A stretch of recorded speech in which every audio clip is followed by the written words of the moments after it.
What is going on, everyone? Mets Talk with Hayden J here. What's going on, everyone? I hope everyone is doing extremely well. We honestly have quite a lot to talk about in this stream. We're going to go over the Mets, baseball, everything in general, quite a bit.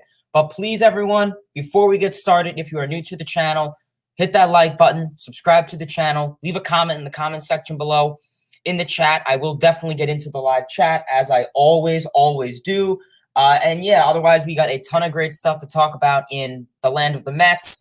It's very, very stressful, but we will try to get by and be able to go over it. So yeah, so like I said, everyone, please, before we get started, hit that like button and subscribe to the channel for more great New York Mets and general baseball content.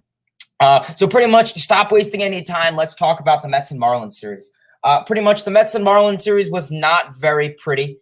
Obviously, the Mets fell short to the Marlins, and the Mets were only able to take one game from the Miami Marlins. I was in attendance in one of those games, and I will go over that. But pretty much getting into game one with the Marlins, it pretty much looked bad game one. The Mets offense was very iffy. Pretty much Monday, game one, the New York Mets fell short 6-3. Tyler McGill got himself in a little bit of a jam in the first inning. He was able to recover, though. He got bases loaded and gave up a grand slam with 0 outs to Lewis Brinson, the guy who really is just this random Met killer that doesn't do anything besides playing the Mets. So the Mets always have that, and it's very weird. So pretty weird game for Lewis Brinson in series overall. But McGill got into a little bit of a jam, but he was able to get out of it. Like we said, 5 innings pitched, 6 hits, 5 runs, 4 of them were earned, 4 strikeouts, 0 walks, and he did allow a home run or a grand slam in this scenario to Lewis Brinson. So that was pretty unfortunate. But then we did have the bullpen come in afterwards. Loop, Familia, and pitched pretty solid. You had Trevor May, who came in and only allowed a run, so nothing crazy there. But in terms of the offense, we were facing a left-handed pitcher in Jesus Luzardo, and I was expecting us to do pretty well because if you look at his sabermetric stats in Oakland, this was his Marlins debut, and the Mets just struggled, obviously, against the left-handed pitcher who had 0 command. You know, the Mets are swinging on 3-0 counts with bases loaded and 1 out, and, you know, you turn a double play. So it's stuff like that that pisses me off. But, yeah, so pretty much we really didn't do a lot of offensive production. Really, to an extent, we kind of took advantage of base running and stuff. But pretty much, Javier Baez did score the first run on a wild pitch to get away to advance Baez from third to home. We had Brandon Drury, who had an RBI double to bring in a run. And then we had Pete Alonso, who had a solo home run line drive to the left field corner for its 24th of the year. So we love Pete Alonso home runs. That's really always what I love to see in Pete Alonso. In terms of Tuesday wasn't a good game either. Same shenanigans. Tuesday, the Mets lost 5-4. Taijuan Walker did pretty solidly early on out, but we know him. He gets oofs later on in the 4th, 5th, and 6th inning, which is what happened. 5.2 innings, 8 hits, 4 runs, 2 walks, 4 strikeouts. You know, I said it with Loop. I really did say it with Loop early on in the season. With Loop, I mean, I really did say it with Taijuan Walker early on in the season. We picked him up. He was an injury-prone guy. He only threw 30 innings in 3 years, and now he's coming to the point where he's getting fatigue, and his fastball isn't just being crisp anymore. So I really don't know what to say anymore. Simply enough, the Taijuan Walker, I mean, I think the pressure got to him. He knows that DeGrom is out. So he's kind of been the man to take over the castle, and I guess it's really getting to him, the pressure. Yeah, so we had Loop come in who pitched pretty solidly. We had Seth Lugo, who, I don't know, he's coming back from an injury. I don't think it's the spin rate and spider tack shenanigans. He did give up a run, unfortunately, in 2 hits, and that was really it with the pitching staff. The offense was pretty much dead, same in. We had 2 sac flies from Dom Smith for 2 runs. Then we had an RBI double for James McCann in the 9th inning, and that was pretty much all she wrote. Mets lose 5-4. Game 3, which was the only good game of this series, the Mets won. Well, the Mets won a ball game, 5-3. Carrasco pitched pretty solidly his second start as a Met or this season. 4.1 innings pitched, 5 hits, 2 runs, 0 walks, and 5 strikeouts. I like the walk to strikeout ratio. That's always a good thing, honestly. That's really what I do enjoy. In terms of the bullpen, we had Loop, Familia, Castro, Smith, and May come in. Definitely a bullpen tax this time. Our bullpen did pretty solidly, though. That's been, I think, one of our biggest things of our bullpen this season is that our bullpen has been awesome. Our bullpen really is not giving up a whole lot, so I think that really helps us out even more. So our bullpen was pretty solid. The offensive struggles with runners in scoring position and leaving runners on base was there. But honestly, the only reason we won this game was because of good base running and throwing errors and, defensive errors by the Miami Marlins. So it was unfortunate overall, but we had an VR RBI ground out. You had a Nito ground out, which became an error from a throwing error by Chaz Chisholm. You had Carlos Carrasco, who had a bunt, and the pitcher threw it to second base, and it went away from Chisholm. So that scored an RBI. You had Javier Baez, who had a solo home run. You had Brandon Nimmo, who got on a walk, and it was a wild pitch to Advance Conforto. And then obviously the Mets won this game. Castro gets the win, his third win of the season. May gets his fourth save of the season. I do want to say the Mets need to fire Gary DiSarcina, their third base coach. This dude is absolutely terrible. Terrible. I saw it in action yesterday. Gary DiSarcina cannot do anything right. This dude said, you could have a first grader out there who cannot throw the ball. DiSarcina will not send him. It is ridiculous. Gary DiSarcina knows this team is struggling when runners in scoring position, and he doesn't send them. That's his fault. And you know what? Simply why Gary DiSarcina is a big reason for this Mets failure. And, he's going to do the same crap in Philly. I guarantee you DiSarcina is going to do the same stuff in Philly, and it is going to make them lose. But please, everyone, that is the Mets and Marlins series recap. Please drop a like, leave a comment. I will get to all the comments, whether it's Mets, Phillies, Braves, comments related. I'm a baseball fan. We all know that. Disregard the name. I got the Marlins jersey. I got the Mets hat. So drop any comments if you have any comments. Please feel free to drop them below in the comment section, and I will definitely read them. All of them, obviously. Now, in terms of the Mets and Phillies season or series, this is going to be a very, very big series. Starts tonight. First pitch is at Citizens Bank Park at 7:05. We will have Marcus Stroman on the bump, and he's coming off a pretty solid start against Cincinnati. The only reason he was ineligible for the W was because the Mets weren't really too big on giving him run support, kind of like the DeGrom effect now, and that's really starting to come back. So that's really starting to piss me off. So we will have Marcus Stroman on the bump, 7-10 record, 2.80 ERA, 10 strikeouts. Like I said, get run support, keep the ball on the ground. We know Stroman throws a lot of splitter and sliders, so keep the ball on the ground. I like that ground ball to fly ball ratio, especially in Citizens Bank Park with that right field wall that could be a hazard. And the splitter slider is kind of resulting in a lot of swinging and misses. So hopefully his strikeout rate could be up there a little bit. And then he will be against the person that I wanted the Mets to pursue in the deadline in former Texas Ranger or current Philadelphia Philly now, Kyle Gibson. Kyle Gibson, based off his Phillies stats, he is 1-0, 2.7 ERA, and 5 strikeouts. So that is game one. Going to be a very big game tonight. Saturday's game tomorrow at 4:05. We will have Tyler McGill on the bump, 1-1 record, 2.68 ERA, 43 strikeouts. Pretty much Tyler McGill is kind of coming off to an extent a rough start, but he really collects himself well after having, a 1 or 2 run first inning. So that's what I like about McGill, especially being a rookie. You think with the mindset, it upset him. No, he has a pretty good mindset. He wraps everything together, and he could do what he needs to do. Pretty much keep that pitch count low. That's something I like to see. We see he'll go like 30 innings in the first inning, but then in the second inning, he'll give up like 4 pitches, and then it'll be the inning over. So try to, not always have to rely on that. But and then we will have Suarez pitching for the Philadelphia Phillies, 5-3 record, 1.04 ERA, and 43 strikeouts. And then in terms of Sunday's game, obviously, Sunday Night Baseball is on ESPN. I believe that will be the Chicago White Sox and Chicago Cubs. Don't quote me on that, though. I'm not sure if that is correct. So Sunday we'll be at 105.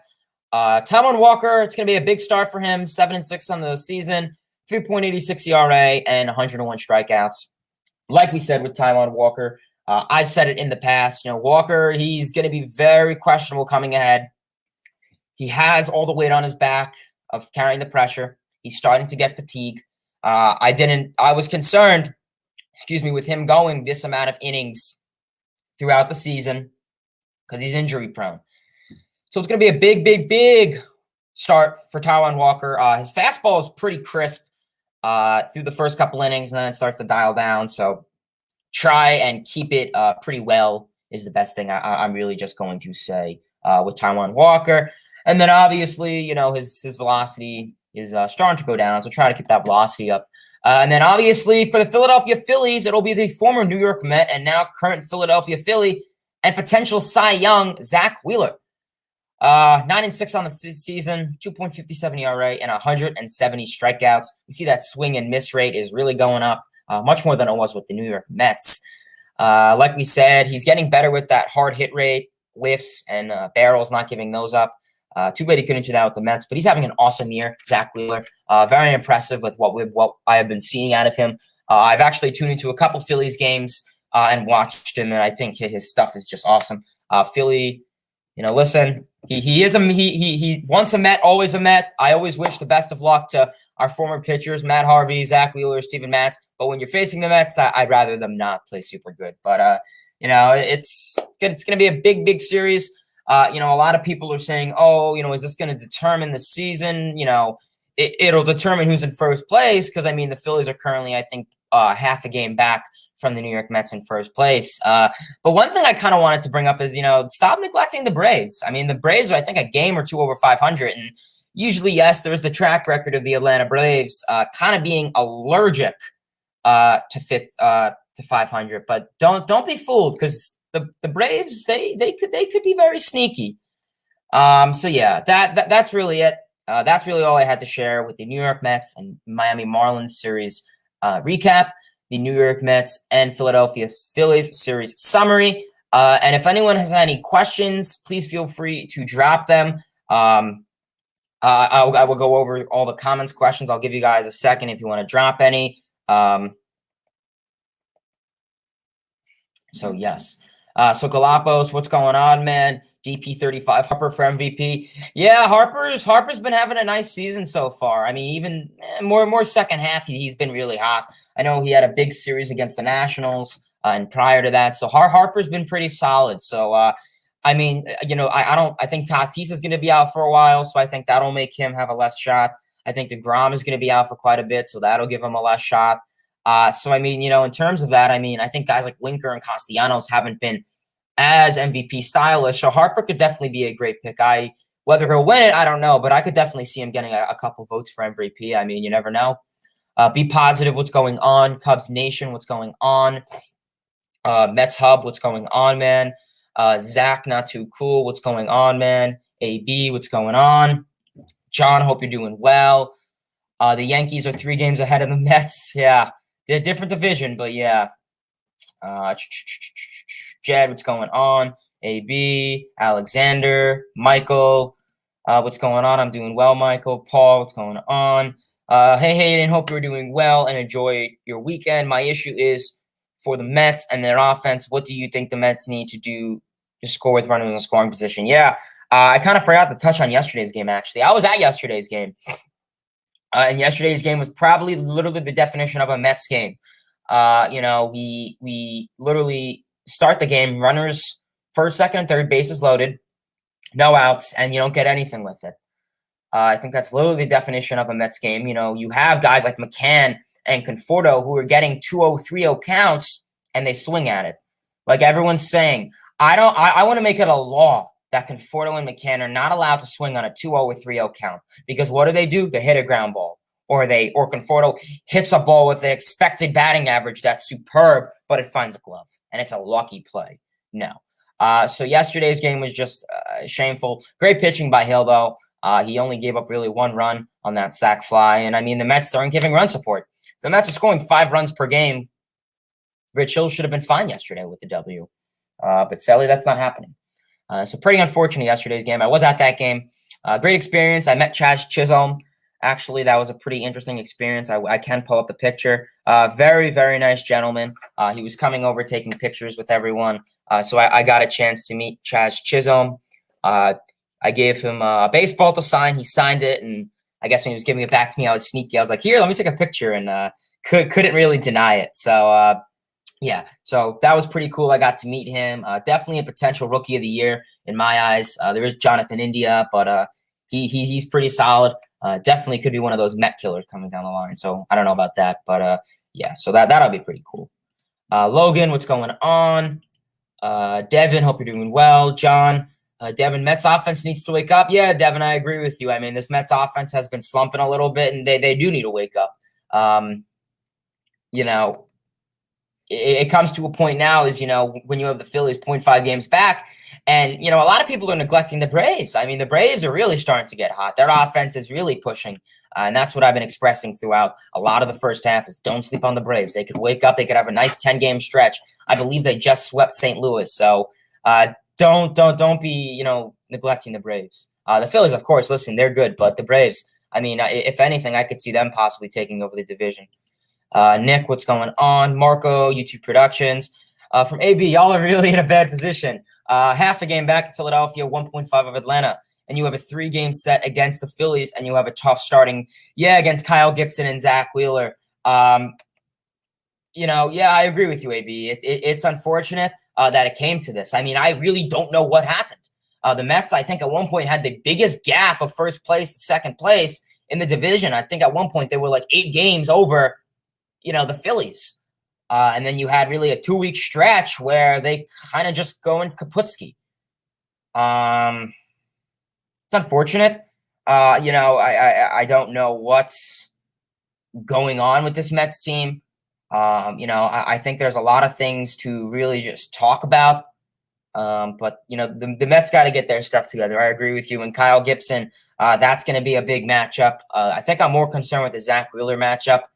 Honestly, I could see this series going any way of 3 ways. I could see it being a Philly sweep. Listen, Citizens Bank Park, it is an interesting ballpark. Definitely a hitter's ballpark. We have seen that. I could see it going in 3 ways. A Philly sweep. Phillies take 2 out of 3. Yeah.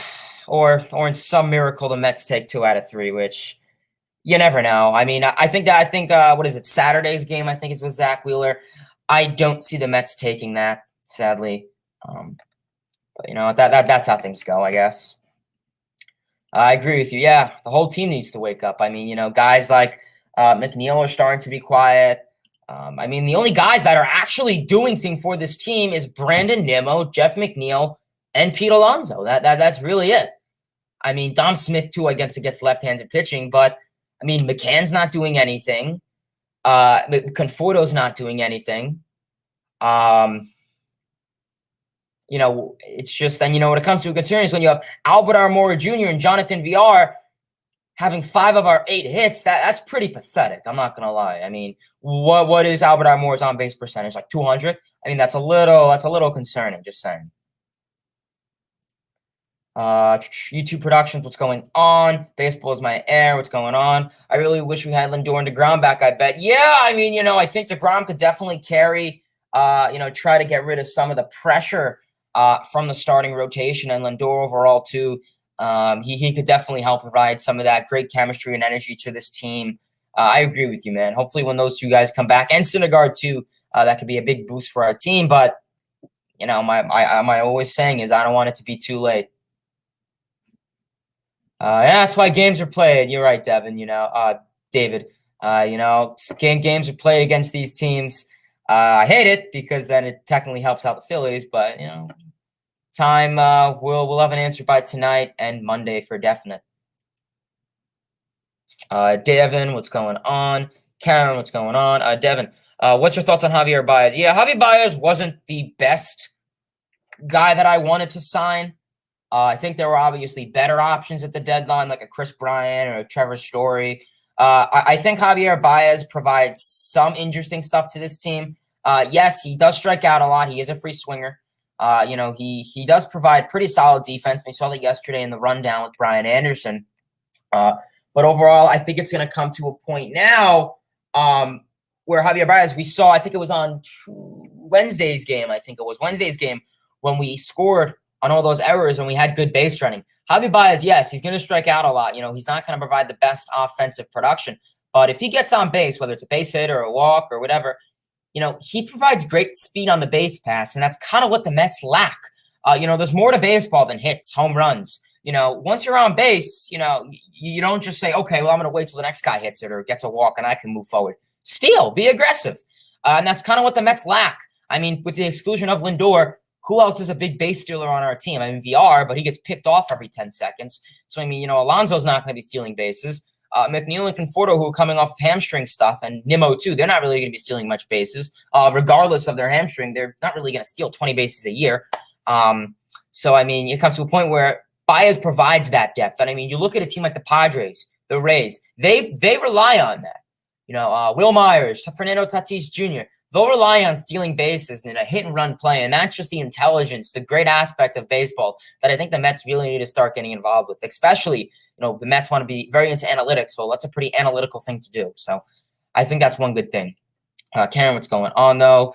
Devin, what's going on? 85, what's going on? Let's go Phillies. Yeah, I mean, listen, you're a Phillies fan. I respect that. You guys, Phillies have been playing quite well. I think they're, like 6-2, 6-1 since the trade deadline. So Phillies are pretty hot. They come off a big sweep of the Nationals. I did tune into that game yesterday. I mean, who needs Brad Hand when you have Kyle Finnegan to blow games for the Nationals? But yeah, I did definitely see that game. And that was a pretty good game yesterday. I'll give you guys props. JT really Muto, I wish we signed him. Giovanni, what's going on, man? Alexander, tough week for the Mets, but you got to believe. Yeah, I mean, listen, I try to be as optimistic and positive as I can, but, sometimes it gets complex. Michael, does the series determine the Mets season in your opinion? I don't want to say it's going to say, okay, mathematically we're eliminated. I think it'll definitely have a big factor because following that, you're going to have, 14 games of Dodgers, Giants. And I think obviously, if anything, that could help build up the Phillies lead and the Braves lead. So obviously you want to get wins. And I mean, these last 4 days would have been a great game for a 3 or 4 game win, but we couldn't do it. To answer your question, I don't think it'll fully determine it, but I think it's going to have a big push on if the Phillies can get a game in first place and the Mets kind of continue to have this struggle and inconsistency. I don't think it's mathematically going to exclude us, but I think it's going to have a big hard time of getting us back into the race. And obviously there's no wild card, and simply enough, 3 games above 500, that's not even going to be a wild card. Big series. Yeah, Marco, you're right. It is going to be a very big series. Alexander, what's going on, man? Kobe, what's going on? Should fans be upset with the ownership? Yeah, that's a good question.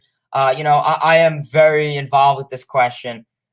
Simply enough, when you say ownership, it's nothing really. I don't know. It's nothing really. I don't know. It's unfortunate. I was getting a text message. Should fans be upset with the ownership? You could blame whoever you want for the Mets struggles. You could blame your mailman. You could blame Sandy Alderson. You could blame Michael Conforto. My only thing with, the ownership is, Kobe, is that, the front office, with Sandy Alderson and Zach Scott, is that they didn't really do anything at the deadline. I mean, you got Javier Baez and Trevor Williams. Well, what have they been contributing so far? I mean, yeah, Baez got us really 1 game, luckily, and he's pretty aggressive. But, what else is that going to do? I mean, we saw it yesterday. You have 2-3 runners on and 1 out. Baez got the golden sombrero in 2 of those situations. So, I mean, it comes to a point is, you could be upset with whoever you want. Could Steve Cohen pressure Sandy Alderson and Zach Scott more? Sure. Should Steve Cohen be on Twitter tweeting these annoying, like, I'm out to dinner with my wife or sister, tell me how the game is? No, it's annoying. It's obnoxious. It's like, dude, just shush up. We know we're playing bad. Relax. I easily think that Sandy Alderson should be pressured more by Steve Cohen. I think Sandy Alderson and Zach Scott should not be there anymore. I think it's a different era. Everyone's like, oh, yeah, Sandy has, 2015. Okay, well, that was a different team, different era, different ownership. I want Cohen to bring in his own people. Zach Scott, I mean, he pretty much fully claims full responsibility of the trade deadline, and that's what we ended up with. So I think Zach Scott, definitely I'm not too big in him. Yes, I understand he's the acting general manager, but there have been talks about him being the full-time general manager, and I don't want that. Yes, he's analytically driven. That's great. With the Red Sox, he was in their analytical department. He has 2 to 3 decades of MLB experience, but I'd rather another guy. At this rate, I'll take Omar Minaya. I mean, it's just coming to a point where this Mets front office, the president of operations and Sandy Alderson, I don't want these guys anymore. It's new ownership. And look what they do with the deadline. It's the same stuff. I mean, Sandy, this isn't Oakland A's 2090s, with pickpocketing anything. No, you gotta be aggressive. And that's what, we haven't been seeing. And it's unfortunate. I'm a dose. You're at the gym, but I appreciate you listening, dude. If you're still listening, LFGM, I appreciate you putting in the effort and letting me know that. Very kind, very loyal. Something special about this team. Yeah, I don't know if that's a good thing or a bad thing, but yeah, watch. Connor, what's going on? Louie, what's going on? I'm a ground out. Yep, we've been seeing a lot of that lately. A loss will give us second place. Yes, a loss tonight would give us second place, I believe. So we'll see. We'll see. Kobe, LFGM, yes. Dalton, crazy to think 2 weeks could change a team. You're right, man. It's crazy to think that 2 weeks exactly can affect a whole team. It really is. It's just crazy.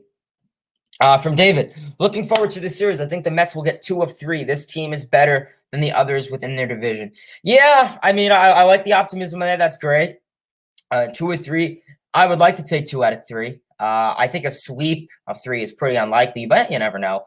I really think that Zach Wheeler game is going to be a loss. I could just see, that going down. I'm not too big on that. Let me see my information again. Yeah. So honestly, I don't think we're going to win Sunday's game. I could see a potential win tonight and tomorrow. Sunday's game, I can. I just with Walker, I think he's still going to be inconsistent, and I think it's going to get to us. But regardless of the Phillies addressing their needs at the deadline, I give them props because they addressed their needs. They needed pitching. They got Kyle Gibson, so that way you don't have to have Spencer Howard and Chase Anderson start games and blow their prospect, all that stuff. And they got a closer in Ian Kennedy, and we saw that kind of paid off yesterday. 2 days ago they used them, and instead they could have used Alvarado when they were down by a run, and they used him and he was effective. But that still doesn't mean the Phillies are going to blow games. In the 7th, 8th inning, well, Ian Kennedy's not pitching. You're going to have Romero. You're going to have Alvarado. You're going to have, the Phillies bullpen pretty much. So, don't be super tight to that. But definitely Ian Kennedy is a great guy. I wanted him to come to this team during the deadline, and he has great stuff to offer. But, yeah, that's pretty good. I don't think ownership sat back and did nothing. They were dealt a bad hand from the Wilpons and Brody. They didn't want to sell the farms, get selfish. I agree with that. I definitely think it's very difficult to try to clean up a big mess. My only thing is that, we talk about preserving the farm.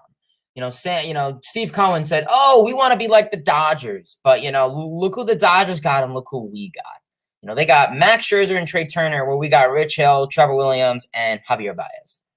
I don't think you need to be a baseball fan to really realize that. No, but I definitely agree with your point, David. I think that's a very, very valuable point. Obviously, listen, our ownership did something. It paid off for one game at least. It's better than getting Todd Frazier, Robinson Chirinos.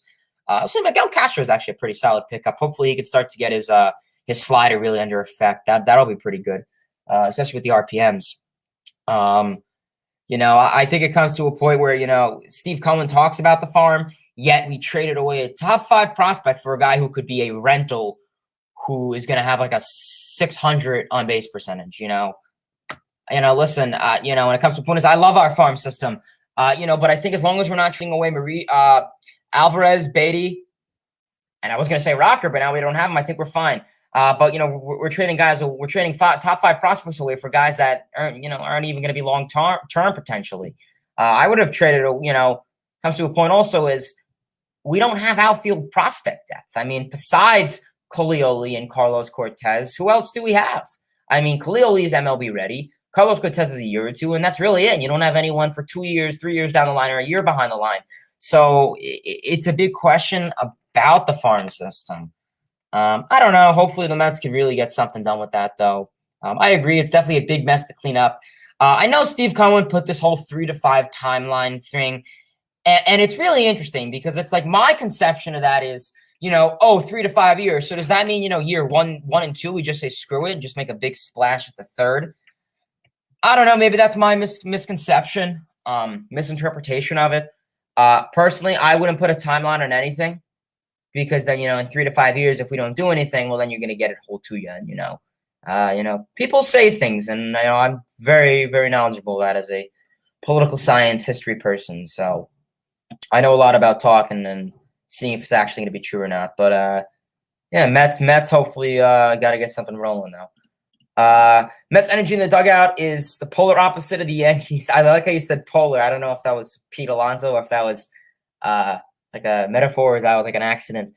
Yeah, I mean the Mets have some interesting energy. They do have some good chemistry. Yankees too, I will say that. I think if you look at the Mets energy, you have the home run horse, you have Donnie Stevenson. I mean Javier Baez and Lindor are like BFFs. I think this team has good energy. It's just it's not paying off. Like in 2019, we had great energy. We had the Todd Father, we had the Polar Bear, the Flying Squirrel, we had all those nicknames.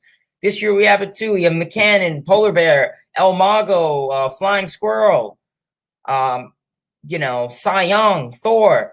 It's just, they're this team could get hyped. It's just they're not hyping themselves when they need to do something. The names are here. It's just we're not seeing the production that they're supposed to show.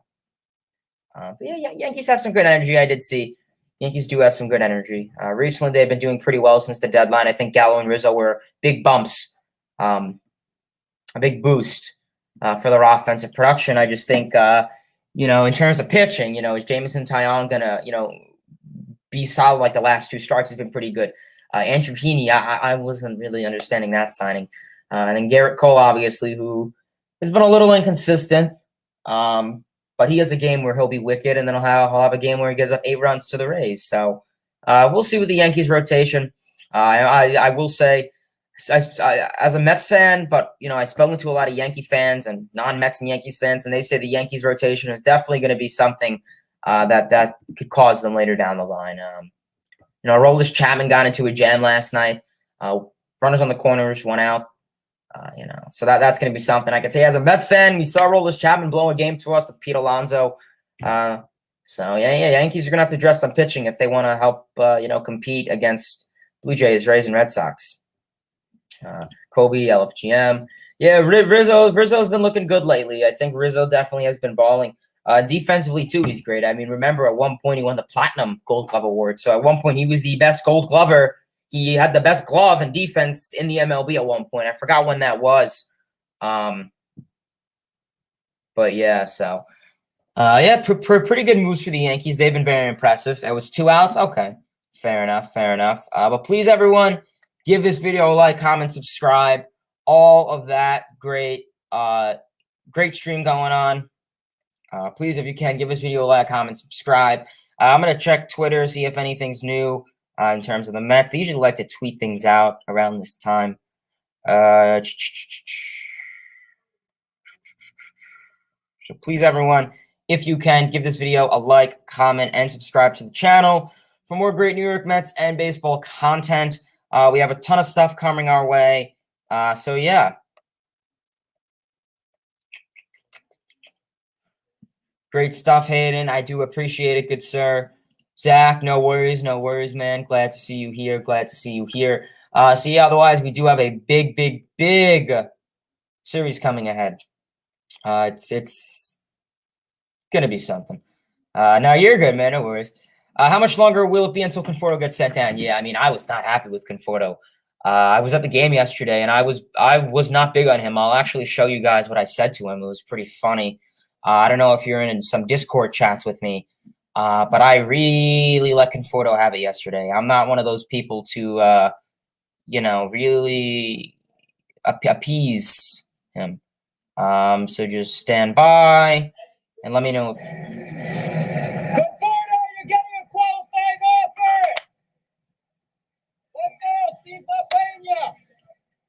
So yeah, hopefully you guys heard that. Pretty much if you didn't, it was just me yelling at the game yesterday during Conforto's at bat. Conforto qualifying offer because it is his free agent year, and I pretty much just said, Steve's not paying you. So yeah, so hopefully you guys did hear that. I was not too big on Conforto's appearance. I don't care about his hard hit rate. I don't care if the XBA on it is awesome, if he's hitting the ball well. The point is he's resulting in outs. I don't care about batting average. People say Mendoza line. Yeah, batting average, this is 1960. OPS, on-base percentage, that's what I'm more concerned with. And batting average is just, and I'm not even into analytics, so I find that interesting. But yeah, I mean, it's going to come to a point is, do you bench him? I think, AB, to answer your question, if the Mets somehow do get their stuff turning around and Conforto isn't, I would consider benching him so we have a chance for the playoffs. I don't think he could get sent down to like AAA or any of that stuff. But bench definitely would be something. And, I wouldn't mind having Brandon Drury come into play because Brandon Drury has been very good these last couple games. I mean, so I'm all opposed to, having some Drury bets. From Logan, should the Mets trade for Matt Harvey? Yeah, dude has had like 4 solid last outings. I don't know what's going on with him, but I'm probably going to say no because he'll come to the Mets and Mets up. LOL. Yeah, that was pretty funny. I know. That was pretty funny. But please, everyone, if you can, give this video a like, comment, and subscribe to the channel. Night Baseball Sports, what's going on, man? Good to see you here. Good to see you here. If you guys do not know him, great baseball channel. Posts all baseball stuff, so check him out. His username is right there, Night Baseball and Sports. Great guy. I believe he's a Nationals fan, but hey, listen, we love all baseball fans. That's funny. Yeah, I know. It's a funny clip. LFGM, yes.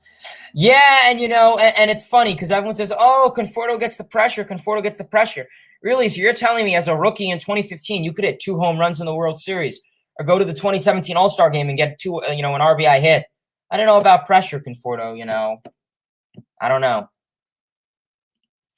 Conforto definitely isn't helping his cause. Batting average under 200. Yeah, I mean, regardless, it's going to be something for Conforto. He really needs to wake up. And I mean, like the XB on these pitches are ripped. They're like 102, 100, like they're ripped.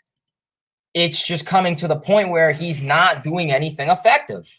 And I don't care about analytics or sabermetrics. I care about results. And the results I am seeing out of Michael Conforto are swinging and misses on 3-0 pitches with bases loaded and 1 out. I am going to tell Gary DiSarcina and Luis Rojas, make it a law that Michael Conforto and James McCann are forbidden. It will be illegal. If they do it, they get benched. They are not allowed to swing on a 3-0 pitch. Because what do?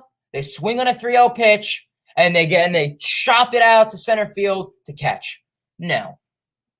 It's just very annoying. Just very, very unfortunate. LFGM, yes. Appreciate you tuning in, Nick. Alexander, LFGM, yes. Only division winner is going to make the postseason due to, yeah, pretty much. I mean, like I said, AB, pretty much likely as of right now, you never know, things could change in a week or two. Both wild card spots are coming to go from the West. Whether it's Dodgers, Padres, Dodgers, Giants, I don't know. As of right now, it looks like Dodgers, Padres, and Giants in the division, which is okay, I guess. Like I said, I don't want to have to rely on the Mets to get into the postseason because of other teams' failures. So I don't want the Mets to make the postseason because the Phillies aren't good, the Braves aren't good, the Marlins aren't good, and the Nationals aren't good. Yes, I understand. Oh, well, you can't pick your division, so why are you saying that, Hayden? I get that, too. That's also a valid point. The Mets it's not their fault they're in the NL East. That's where they were placed, and they can't choose how the other teams play. But I think it comes to a point is where I don't want to have to make the Mets make the postseason because of other teams' failures. I want them to make it because they succeed. I want them to make it because they have a good pitching staff. They have, Pete Alonso balling, Jeff McNeil hitting backup singles, Nimmo walking, Bias, stealing bases. I want them to win because of that, not because of other teams playing bad. And same for the Phillies, too. I mean, look at it from a Phillies point of view also. From Jed Carson, who should play second base for the Mets? I'm assuming it's for the Mets. So obviously Javier Baez, coming here. They did say that he would only leave the shortstop position for Francisco Lindor. And Jeff McNeil is the current second baseman. Jeff McNeil is pretty good right now. He had a rough series in Miami, but regardless, he's been pretty solid. Jeff McNeil is a natural second baseman. We've seen throughout his career, he's always been this utility guy. They placed him in left field. They placed him in third base, second base, right field. They moved him all around. Now McNeil has a natural position where that's where Jeff McNeil has played in the minor leagues. He was a natural second baseman in the minor leagues. He claims he feels the most comfortable staying at one position. And I think everyone would. McNeil claims to see the ball better off the bat on the right side of the field. So unless you're going to have him play right field, which I don't think that's going to happen, I want Conforto at second base. He says he feels the most comfortable there. He sees the ball come off the bat better, opposed to being at left field. We've seen him at third base, and I don't care about his OAA at 6. That's a small sample size. We've seen he makes errors at third base. His range isn't as good at third base. His range is great at second base. He made a great play 2 days ago in the outfield grass, like a Jeter behind the hand throw. That was awesome. McNeil has been great with the bat lately. We're starting to see that 2019, screw the exit velocity and just hit it into play, slap the ball in play.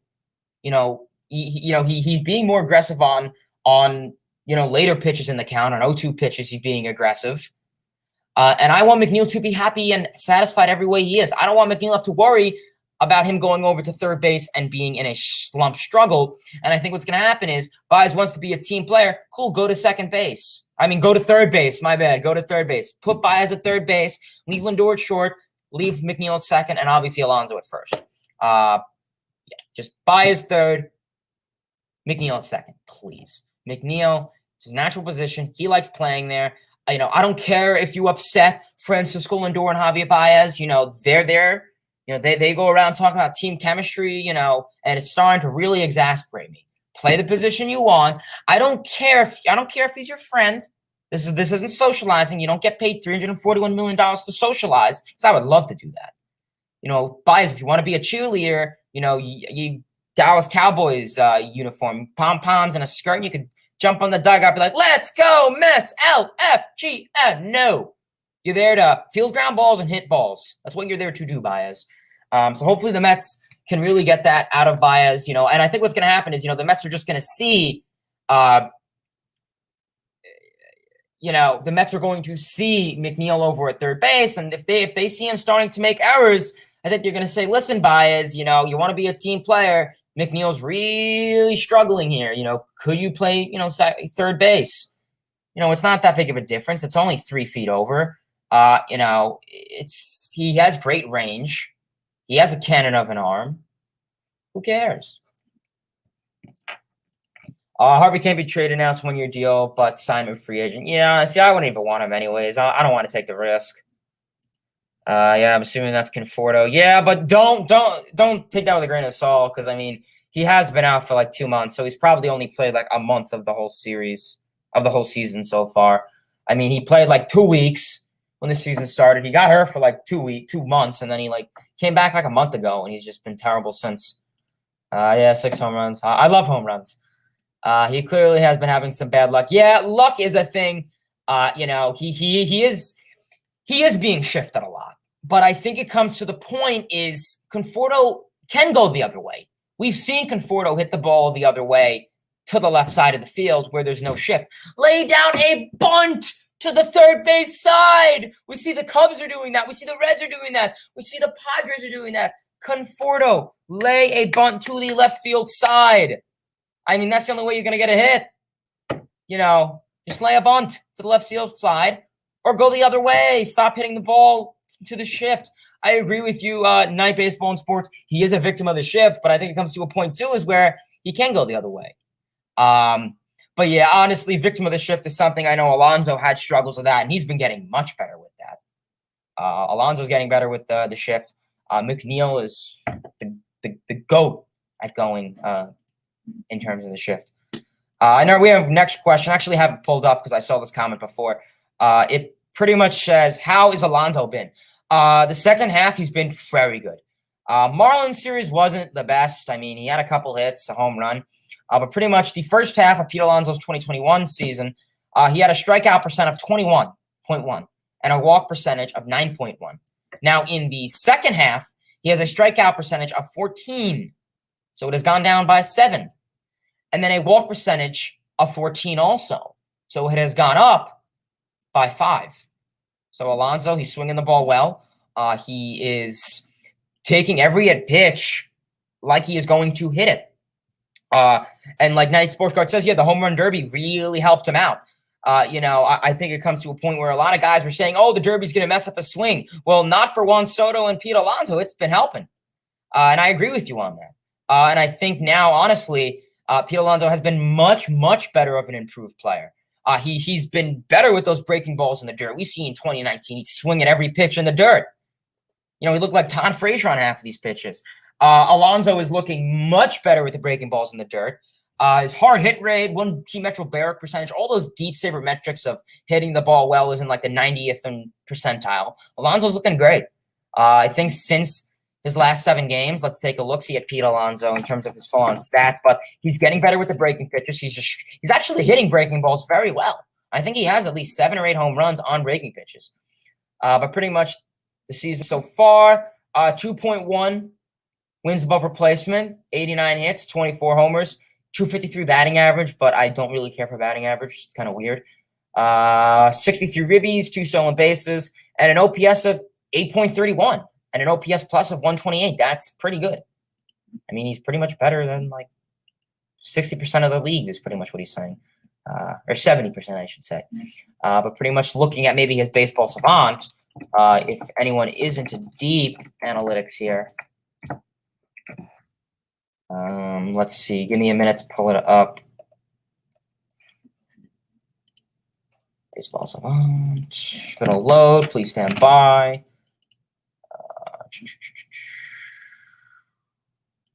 And even minor, yeah, I know it's really annoying. It's like, don't be a hero, take a walk. Like, be like Nimmo. I don't know. I think, yeah, literally Nimmo. Like Nimmo, literally is a good key player because he takes walks and he'll swing the bat pretty like when he needs to. I mean, this dude has the same like on base percentage with like Mike Trout since like 2018 and like crazy guys.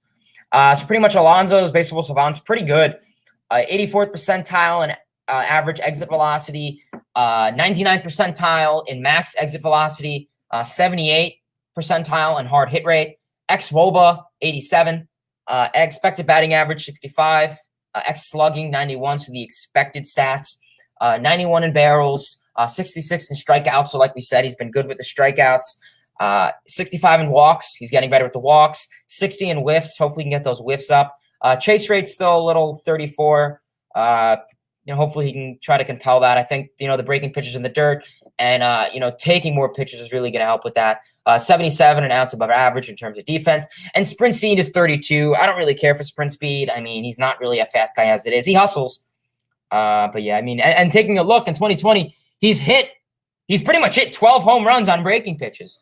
And we've really been seeing him get more with his legs. And that's what he has been talking about this season, is that he's getting in the dirt more. We see that, in 2019, if you watch a lot of his home runs that go opposite field, he literally stands and he'll just lean into the ground. So I really think that's also a contributing factor, that he's putting more power on his knees and generating it to his arms. And he's, it's more power. So I think that's really going to help Alonso in the long end. Baez can play. Yeah, he can, but personally, I'd rather him stay at one position. LFGM, what's going on? Great pick. I'm not sure what you're referring to, but I'm glad you agreed with it. Facts, yes, Devin. All I speak is facts. From Eric, we have sucked lately, but this weekend is a series that decides the seasons are. Yeah, I mean, listen, it's not going to statistically, mathematically kill us, but it's going to have a pretty big effect on what the Mets are going to do later on in the season. It's just going to come to the point is where, Phillies are in first place, and then we have a 14-game stretch with the Dodgers, Giants. And then if you have the Phillies having an easy schedule and the Mets having a brave schedule, well, that's not going to help us out any better. So far with the Mets by okay. Nothing. That's, yeah, I wish I didn't see that. But the question is, what is it with lefties? That's right. Yeah. So what is it with lefties, though? That's my question. That's probably much better. I agree. I think lefties need to bunt and stop the ball the other way more. That will end the shifting. I agree. And I mean, in terms of the shift, No, I'm not crazy with the shift. I think it comes to a point where, the shift, should it be banned? No. Should it be limited? Yes. I mean, I don't think you should be able to see Manny Machado playing right field. I think, there should be limits on only if 2 or 3 guys could shift where they could stand. I don't think they should be on the outfield grass. Yeah, the home run derby really helped. It only hurt guys, right? Of course.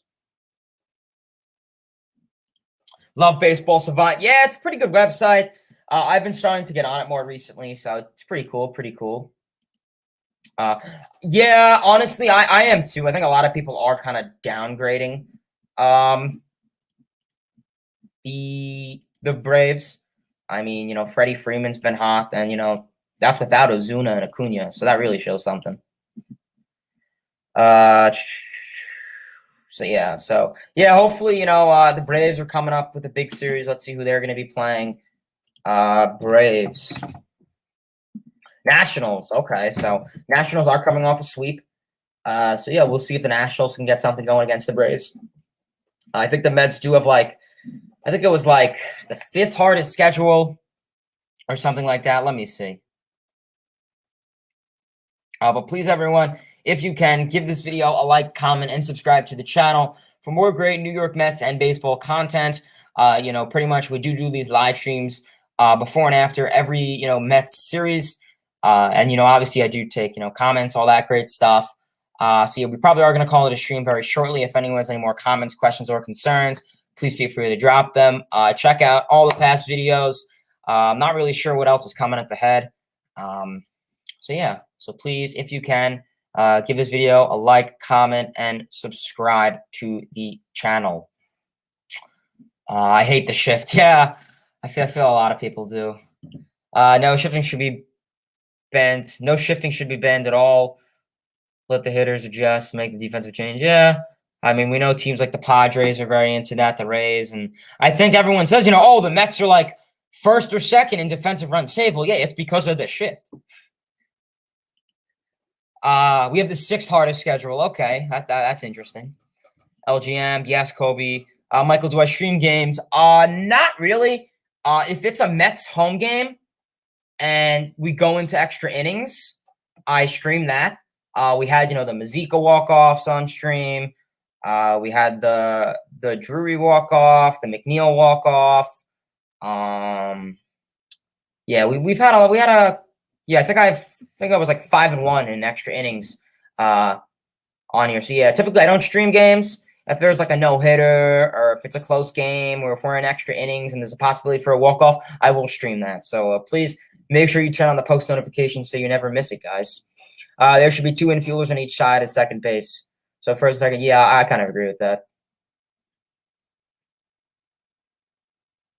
So Carter Kieboom, yeah, one of your guys' top prospects been hitting. Yeah, I have seen that. He's been generating some power, so that's pretty good. Yeah, I appreciate you tuning in, Night Baseball and Sports. I appreciate you tuning in. Good best of wishes to your Nationals this weekend. Sweep would be the best thing for this team against the Phillies, especially with the 13-game stretch. Yeah, honestly, I would love a sweep, but I just think being ambitious, I don't think it's going to happen. I think the best we could do is take 2 out of 3. I mean, honestly, I only see us taking 1 out of 3. What is it? Sunday's game? Sunday's game with Wheeler. I don't see a shot for that, especially Walker. I could see us taking tonight and tomorrow, but I don't know about Sunday. I would love a sweep. Don't get me wrong. I'd pay money for it, but I don't know. It's going to be a big thing.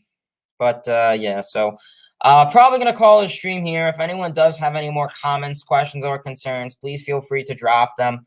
Otherwise, we probably are going to call it a stream. I appreciate everyone for tuning in.